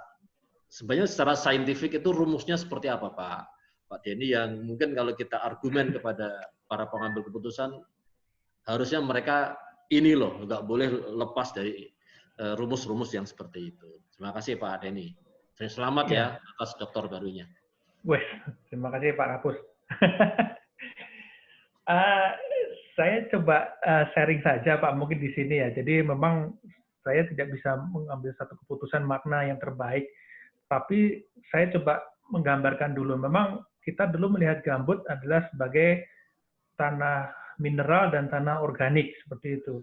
Jadi yang tanah mineral bisa ditanamin apa, tanah organik seperti apa, dan bergesernya ketika tanah organik ini tidak banyak dipakai, akhirnya terbentang luas, akhirnya merambah oleh beberapa company untuk misalnya membuat perkebunan akasia, sawit, dan sebagainya. Walaupun secara nilai ekonomis itu cukup mendukung, bahkan tidak hanya di PAD-nya, tetapi juga di community, di lokalnya. Tetapi ya itu tadi, trade off-nya tadi ketika menjadi disasternya adalah ecological degradation, yang itu yang tidak bisa terelakkan. Sehingga yang di tahun 2016 ini kita coba melihat tanah organik dan tanah mineral itu bukan suatu hal yang berbeda, tetapi menjadi satu kesatuan yang dinamakan satu ekosistem, di mana satu dalam ekosistem adalah ya ada yang bentuknya closed system, ada juga dia bisa juga sistem lain. Nah, ini harus dilihat seperti itu. Artinya tidak bisa hanya pembangunan di gambut seperti apa, perlindungan di gambut seperti apa, sedangkan di satu ekosistem gambut itu yang tanah mineral malah terbengkalai, sehingga contoh misalnya gambut di antara dua sungai, aliran air yang ke arah gambut ini banyak misalnya banyak yang keluar, sehingga gambutnya sendiri mengering. Nah, seperti itu. Jadi memang belum bisa dikatakan bisa dikelola dengan perfect, tetapi dengan beberapa strategi seperti yang disampaikan oleh BRG adalah pertama, dari kita coba dulu menganalisis data alirannya yang keluar masuk ke gambut, sehingga gambut itu tadi terjaga menurut kata Pak Nurwajedi. Kemudian dari penutup lahan di gambut, misalkan penutup lahan gambut banyak terbuka, memang natural regeneration, vegetasi di gambut itu sangat memakan waktu yang lama. Bahkan di proyek 1 juta hektar pun itu masih belum terrecover semua. Nah, ini yang menjadi tugas siapa? Apakah pemerintah, apakah company, apakah masyarakat? Ini yang masih jadi pertanyaan. Tetapi mengidentifikasinya lokasi itu, kemudian seperti apa proyek selanjutnya yang dinamakan dengan revegetasi. Jadi indikasi dulu lokasi mana. Nah, yang saya lebih concern adalah bagaimana merevitalisasi yang ekonomi dari masyarakat lokal, Pak Mariono, untuk mereka bisa tetap sustain secara ekonomi, tetapi juga mereka bisa memahami, oh mereka berada dalam satu ekosistem gambut, sehingga tidak ada, karena kan di situ ada arus energi, yang ibaratnya energinya itu dari aliran air, kemudian dari ini yang bisa mengaruh ke daerah lain, sehingga mereka bisa mengelola, yaitu tadi kalau saya lakukan lebih fokus di satu desa dengan itu adalah part of ekosistem gambut, tapi jika mereka melihat di hilirnya nanti seperti apa, di hulunya nanti seperti apa. Nah, ini yang mungkin menurut saya ini adalah salah satu strategi yang terbaik, yaitu tidak hanya membuat satu program nasional, bahkan sampai ke mungkin ke kabupaten, tapi juga local community-nya paham itu. Tapi kalau untuk corporate skala besar sebenarnya tidak recommended ya Pak Denny ya. Karena saya sendiri melihat waktu itu dengan Profesor Kyoto juga, itu untuk kasus dadahub itu bagus banget dengan local knowledge-nya itu panennya bagus. Bahkan dulu katanya Presiden itu mengambil contoh panen itu di situ karena memang panennya bagus. Bukan dari juta hektar konon kabarnya, tapi saya nggak tahu benar atau tidak. Berarti kalau corporate besar membuka lahan besar-besaran untuk apa namanya perkebunan besar itu sebenarnya tidak ada kasus berhasil ya dari segi lingkungannya. Kasus berhasil kemungkinan kalau dari segi lingkungan tidak ada Pak. Jadi ada beberapa lokasi kayak di Pulau Padang, kemudian juga di daerah Pelalawan juga memang mereka konsepnya mengatakan berhasil itu menggunakan misalnya alih-alih dengan menggunakan CSR seperti itu. Jadi produksinya tetap berjalan, masyarakat happy, tapi secara ekologis nggak tahu di lokasi perusahaannya itu berhasil atau tidak. Tetapi menurut pandangan saya tetap tidak bisa, terutama ini Pak ya. Jadi ketika kita mencoba memilahkan mana sih gambut yang boleh dikelola, yaitu di daerah cultivated area, mana sih gambut yang harus diproteksi, yaitu daerah dom-dom gambut itu. Nah itu sebenarnya dengan dari situ saja udah kelihatan. Bahkan ketika PT NSPT yang sagu Pak, yang sagu itu sebenarnya kan natural habitatnya itu kan berada di daerah yang tergenang air ya. Itu kan harusnya di daerah dom gambut itu kan pasti banyak air. Tapi ternyata sekarang pun itu mempengaruhi daerah hilir yang ternyata ya mereka bisa mensustain gambut dengan menutup aliran air ke hilir. Nah, yang di hilir itu yang jadi jadi kena kena impasnya. Jadi mereka kekurangan air, sering terbakar, bahkan tersubsiden. Dan otomatis kalau gambut tidak ada airnya mereka akan turun. Nah, itu jadi saya belum lihat ada secara ekologis berhasil, tapi ya kalau melihat dari ini mereka memberikan itu tadi kayak CSR, kemudian bantuan ke masyarakat. Mungkin seperti itu yang kata-kata berhasil dalam pengelolaan. Nah itu yang saya khawatirkan nanti ada bom waktu Pak Denny, bom waktu yang menanggung itu anak cucu kita. Lalu pengelolaannya seperti itu dalam lingkungan yang demikian luas, kemudian dalam lingkungan yang fragile, betul-betul rusak, itu kan restorasinya kan berat dan lama. Nah itu yang mungkin ahli-ahli gambut harus bersatu, memberikan advice kepada pengambil keputusan. Ini loh, ini harus seperti ini. Nanti yang menanggung anak-anak cucu kita gitu Pak Denny. Gitu Pak Denny ya. Siap. Bahkan kalau di Jepang malah dibuat pertanian Pak sebenarnya Pak. Berhasil nggak dari segi keseimbangan? Berhasil, artinya ada gambut di Sulawesi Pak, di Sulawesi Tengah ya, Sulawesi mana itu memang gambut juga untuk pertanian, tetapi dia gambutnya gambut tipis ya, dan juga bukan satu dom gambut. Ya di Jepang pun kan material gambutnya lain, makanya gambut tropis ini ya itu tadi memang itu menjadi satu bom waktu karena di situ juga ada karbon, ada juga sumber kan untuk terbakar. Ya. Pengelolaan yang Jepang tadi skalanya kan nggak gede-gedean kan, mungkin skala lokal aja kan. Hokkaido besar Pak. Besar ya? Hokkaido mayoritas dia gambut, cuman dia gambutnya kan bukan dari material kayu Pak ya. Iya. Ya mungkin kita perlu belajar dari success story itu, karena kita sudah punya luka dalam dari sejuta hektar yang gagal itu Pak. Nah ini mau dibuat lagi Pak lahan sawah baru nih bagaimana jadinya? Ahli gambut harus bersatu tuh ngasih advice yang paling gimana. Terima kasih Pak Denny. Ya, kalau yang saya dengar, yang 1 juta hektar yang mau digunakan untuk sawah itu yang tanah mineralnya. Oh iya Bro. Itu yang saya dengar ya. Jadi bukan yang gambut yang itu, karena itu aja untuk memperbaiki kita ya. Tapi saya kira untuk Pak Mariono tadi bagus juga bahwa kalau skala village mungkin aman, apalagi kalau mereka sudah punya local knowledge sehingga mereka bisa sustain ya. Ya. Kasih. Siap. Oke. Ini siapa yang slide share ya?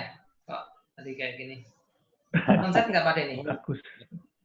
Bukan, saya udah nggak pegang mouse lagi nih. Aka Agustinus. Aka Agustinus, Bu. Kepencet mungkin, Bu. Ya, saya boleh silakan. sedikit. Oke, Selamat ya Pak Denny, alhamdulillah ketemu lagi nih sekarang, sukses. Iya Bu, Ulin, belum Pak Denny, ya tadi yang terkait mau pemanfaatan gambut untuk budidaya lah ya, untuk pangan lah terutama sekarang nih Pak. Yang isu terakhir ini yang tadi untuk dikembangkan menjadi lahan sawah, itu kita sudah mendapat lokasi itu Pak. Kalau mau dianalisa lebih lanjut itu di Kalimantan Tengah, Pulang Pisau. Nah, ya Pulang Pisau itu sudah dibahas beberapa kali tuh di Kemenko Perekonomian, sudah ada tim nasional, walaupun kita belum ikut tuh waktu itu hanya 1 juta hektar Ibu ya itu ya. Pulang Pisau itu ada yang di 1 juta hektar nggak ya Pak ya?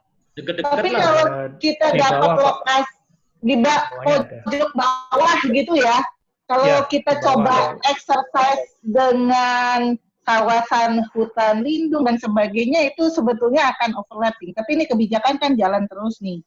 Saya nggak tahu tuh Pak, apakah tadi kan gambut di Jepang sama gambut di kita kan mungkin lain ya Pak ya karakteristiknya. Ya. Nah, artinya kita mungkin bisa dianalisa lebih lanjut nanti kita ini kan supaya pada saat BIG diminta masukan terkait hal ini kita sudah siap. Kalau terakhir kami waktu itu hanya diminta untuk berapa luasan gambut yang ada di Pulang Pisau, gitu loh Pak. Kan bisa diambil rata itu, tetapi mungkin bisa lebih lanjut dan ini yang handle-nya Kemendes loh. Nah, di sini ada Pak Supra ya. Pak Supra saya baru dilapori Pak Yusuf yang kerjasama untuk Kemendes itu salah satunya ini.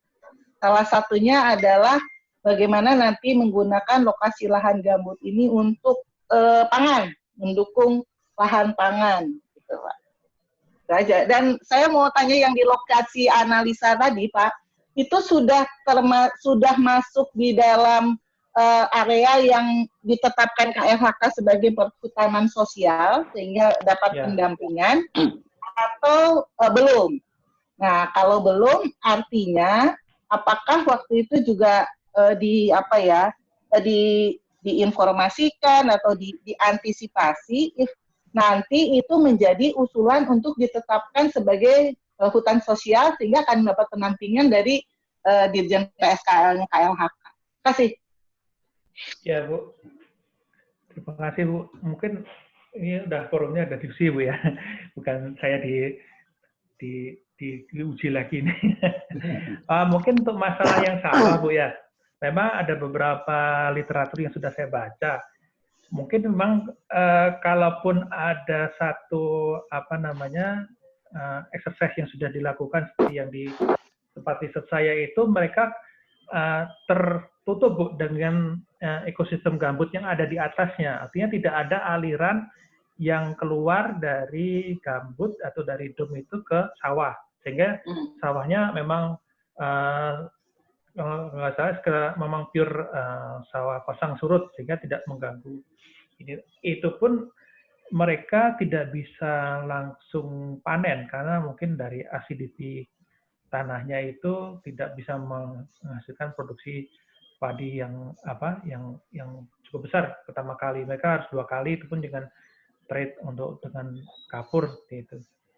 Kemudian juga dari yang kedua adalah untuk masalah ketika mereka membuka lahan gambut itu sudah menghasilkan emisi karbon yang ya walaupun hanya dibuka itu sudah teremit karbonnya, sehingga itu yang jadi satu pertanyaan juga, apakah ini salah satu langkah yang wise mendapatkan untuk pangan dengan mengorbankan emisi karbon dari tanah organik, mungkin itu ya. Kemudian yang selanjutnya memang di tempat yang kedua apa tadi Bu? Maaf boleh tadi yang kedua apakah itu sudah ditetapkan sebagai Apakah hutan kemasyarakatan, apakah hutan desa oleh Dirjen oleh KLHK. Ya. Sehingga ya status ini.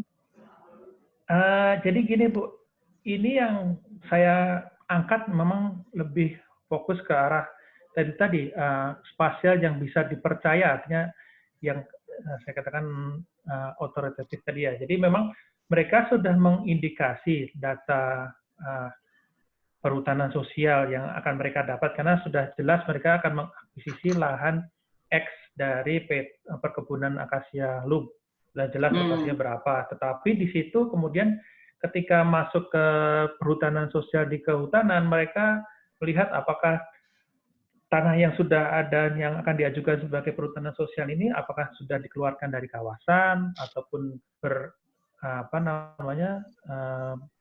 tumpang tindih dengan company lain, itu yang mereka lakukan diperbaiki datanya sehingga yang didapatkan oleh masyarakat itu adalah hasil yang sudah clear, artinya tidak ada kemungkinan terjadi adanya konflik, bahkan sampai ke konflik antar desa. Jadi mereka sudah 7 desa itu sudah sepakat batas antar hutan desanya sudah sama, itu sudah ada. Jadi itu yang sudah dilakukan oleh diri lokal community dengan pihak perhutanan sosial. Dan ini adalah satu kasus yang cukup extraordinary ketika di tahun 2014 atau 2013 itu menjadi mereka langsung meminta sendiri langsung ke Menteri LHK ketika Bu Siti Nurbaya, dan dengan alih-alih mereka dulu mengundang Pak Jokowi datang ke Sungai Tohor, itu dulu pernah. Jadi dengan di situ dia meminta bahwa ini segera dijadikan perhutanan sosial. Nah, di situ juga akhirnya bertemu ketika ada program itu tadi Bu, peta indikasi alokasi perhutanan sosial. Jadi ya PIAPS itu. Jadi PIAPS pun sudah ada beberapa lokasi Bu yang di tebing tinggi, tetapi tidak semuanya berjalan karena ada beberapa local community yang tidak aktif menerima ataupun masih ada sekitar sengketa tanah, misalnya masih ada tanah-tanah punyanya toke-toke tadi yang tidak bisa menerima adanya perhutanan sosial. Jadi inilah salah satu perhutanan sosial yang sudah cukup sukses. Walaupun demikian ketika mereka terima SK-nya perhutanan sosial di awal 2017, baru di pertengahan 2018 baru dapat pendampingan Bu untuk pengelolaan hutan sosialnya. Nah, ini memang sudah ada suatu paradigma baru dari perhutanan sosial merubah untuk pengelolaan perhutanan sosial. Nah, ini yang kedepannya saya harapkan mereka bisa ada pendamping khusus Bu, yang untuk perhutanan sosial, bukan dari pendamping-pendamping yang biasa dari dinas seperti itu. Jadi ini sudah firm, mereka sudah dapat perhutanan sosialnya dan pendampingannya. Oke, terima kasih. Mas Denny, saya ada pertanyaan nih. Sebenarnya pertanyaannya sama dengan yang ditulis Pak Darmawan nih ya. Jadi Mas Denny kan pernah dengar tentang metode pemetaan gambut yang pernah dilombakan dulu ya, $1 juta hadiahnya ya. Tahun berapa ya, Pak? Sebelum Mas Denny ke Jepang atau sudah di Jepang gitu ya? 2017 Pak, masalah ya. 2017 pengumumannya Pak. Sudah di Jepang itu ya? Iya. Selesainya sudah di Jepang, tapi prosesnya masih di sini. Oke. Nah, pernah nggak menurut Mas Denny gimana itu hasil dari lomba itu, apakah sudah tepat ya, sudah sesuai, dan kan setelah itu kan kita nggak dengar kelanjutannya ya, bahkan dengar Badan Restorasi Gambut mau dibubarkan ya. Gimana Mas Denny? Kalau dari segi metode Pak, memang itu menurut saya ya Pak ya. Jadi metode itu hanya semacam pendekatan untuk mendeteksi secara cepat ya mungkin kedalaman gambut dan persebaran gambut ya. Tapi di sini yang ingin saya sampaikan adalah pendekatannya ke ekosistem Pak. Jadi memang tadi bisa memisahkan antara gambut dan non gambut ya. Memang itu penting Pak. Cuman tetap saja mungkin Pak Nurwajedi yang lebih paham masalah tanah gambut, Pak. Saya kira saya belum ada apa namanya teknologi yang bisa menghitung kedalaman gambut secara akurat gitu. Sampai saat ini, kecuali kalau nggak ke lapangan ya. Kalau nggak ke harus ke lapangan ya. Sekarang pakai penerawangan. Nah, sekarang pakai penerawangan, pakai metode pendekatan topografi itu sebenarnya ya mungkin berapa persen untuk operasinya. Ya. Saya tambahkan, Den. Saya tambahkan. Ya, silakan. Jadi terkait dengan ini hasil lomba pemetaan gambut 1 juta itu sebenarnya sudah diakomodir di standar pemetaan gambut yang ada di BIG. Oh. Jadi memang arahnya itu ke sana. Jadi memang benar, memang tujuan daripada lomba gambut ini untuk metode pendekatan yang akurat, yang lebih akurat gitu, untuk mengetahui ketebalan dan persebarannya. Dan ini terkait dengan isi hasil dari yang juara lomba itu telah diadopsi di standar pemetaan gambut. Saya rasa itu sudah di SK-kan menjadi SK yang baru, dan yang waktu itu yang pemenangnya kan 1 ya, tapi waktu itu disepakati ada 5 yang bagus-bagus itu dikompil jadi 1, jadi saling mengisi. Jadi tidak hanya satu-satunya yang menang yang menjadi referensi untuk perbaikan SNI peta gambut itu. Jadi dari 5-5-nya, nah waktu itu sudah dikompilasi dan dimasukkan dalam pembaruan di SNI pemetaan gambut yang sudah ada, dan itu sudah melibatkan dari wali data peta gambut yaitu BPSDLP. Jadi mungkin sebagai informasi untuk teman-teman terkait dengan kelanjutan dari hasil dari lomba pemetaan gambut itu, mungkin itu yang bisa kami sampaikan. Hadiahnya dibagi 5 ya Pak? Atau gimana? Nggak tahu itu. Tapi yang jelas hadiahnya cuma 1 ya. Jadi enggak, tapi kesepakatan waktu itu. Karena kan Pak Aris itu yang tahu, Pak Aris kan juga salah satu juri. Jadi intinya ada 5 yang bagus-bagus itu. 1 memang yang terbagus. Itu hasilnya dikompilasi, dipakai sharing untuk perbaikan standar pemetaan SNI peta gambut yang kita punya. Mungkin itu. Terima kasih. Oke. Terima kasih Pak Nurwajedi. Baik, ada kayak waktu sudah mendekati jam 3 ya. Mungkin dan nggak ada pertanyaan lagi ya. Mungkin Pak Denny mau ngasih closing statement ya. Simpulan singkat. Gimana nih? Iya Pak. Aduh. Sebenarnya saya nggak closing statementnya sudah tadi Pak. Jadi memang studi saya ini ya bisa dikatakan memang tahan sikat atau seperti apa. Memang masih banyak Pak beberapa ilmu yang belum saya dapat tentang, apalagi karena saya mengambilnya interdisiplin studi, terutama untuk masalah ekologi politik di dalam pengelolaan sumber daya ekosistem gambut. Nah, harapannya memang ke depannya seperti mungkin Prof. Fahmi sampaikan tadi, kemungkinan BRG akan dibubarkan atau sebagainya. Saya harapkan tetap ada satu aksi untuk mengelola gambut, walaupun itu dengan kata-kata restorasi, revitalisasi, tetapi jangan tinggalkan masyarakat yang ada di sekitar gambut, karena mereka adalah sebenarnya aktor yang paling penting Pak di dalam pengelolaan gambut. Mungkin itu Prof yang sedikit dari saya. Oke, terima kasih Pak Dr. Denny Tri Wahyu Sampurno ya. Saya ucapkan sekali lagi selamat atas pencapaiannya ya, dan welcome to the Club of Doctors ya. Club of Doctors ya. Dengan makin meningkatnya kompetensi, maka makin meningkat tanggung jawab ya. With more competence, with more power, the more responsibilities ya. Oke. Dan terima kasih atas kehadiran dan sumbang saran dari teman-teman semua, Bapak Ibu yang hadir di forum Zoom ini ya. Mudah-mudahan apa yang kita lakukan pada siang ini bisa bermanfaat untuk semuanya ya, bermanfaat untuk dunia gambut di Indonesia dan di dunia ya, karena saya kira apa yang dilakukan Pak Den ini nggak cuma perempatan Indonesia, tapi juga dunia, ya. Banyak ekosistem yang lain yang mirip di luar negeri. Ya, dan mudah-mudahan semuanya ini bisa bernilai ibadah. Marilah kita akhiri acara kita dengan sama-sama ucapan alhamdulillah, alhamdulillahirabbil alamin. Saya mohon maaf ada yang kurang. Alhamdulillah. Terima kasih Bapak dan Ibu atas masukannya. Terima kasih. Izin live ya. Assalamualaikum. Terima kasih Bu Lin. Ya. Kita akhiri recordingnya. Terima kasih semua.